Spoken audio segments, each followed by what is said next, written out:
సిద్దిపేట జిల్లా నంగునూరు మండల వ్యాప్తంగా ఆయా గ్రామాలలో సద్దుల బతుకమ్మ వేడుకలు ఘనంగా జరిగాయి. సద్దుల బతుకమ్మ వేడుకలలో భాగంగా తీరొక్క పూలను సేకరించి బతుకమ్మలను అందంగా పేర్చారు మహిళలు. సాయంత్రం వేళలో గ్రామాల్లోని కూడలిలో బతుకమ్మలను పెట్టి ఆటపాటలతో బతుకమ్మ ఆడారు. అనంతరం సమీపంలోని వాగు, చెరువుల వద్దకు తీసుకెళ్లి అక్కడ కాసే బతుకమ్మ ఆడి పోయిరా బతుకమ్మ పోయిరా అంటూ నిమజ్జనం చేశారు ఆడపడుచులు.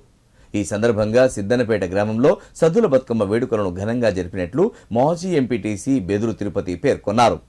ఆనాటి కేసీఆర్ పాలనలో బతుకమ్మ పండుగ వేళ ప్రతి ఆడపడుచుకు చీరలు అందించడం జరిగిందన్నారు.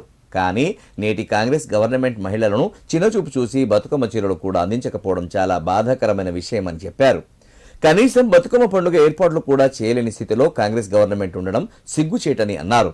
రాబోయే స్థానిక ఎన్నికల్లో ప్రజలు కర్రుగాల్చి వాత పెట్టి కాంగ్రెస్ గవర్నమెంట్ కు తగిన గుణపాఠం చెప్పేందుకు సిద్ధంగా ఉన్నారని తెలిపారు.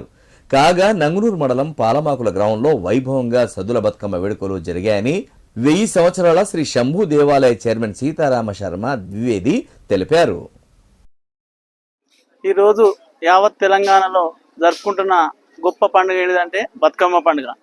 ఇట్లాంటి బతుకమ్మ పండుగకు మన తెలంగాణ తొలి ముఖ్యమంత్రి అయిన కేసీఆర్ గారు ఈ బతుకమ్మను పండుగ ఏందనేది అమెరికా, దుబాయ్లో యావ ప్రపంచానికి తెలియజేసినట్టు ఆడపడుచులను గౌరవించినట్టు ఉండే.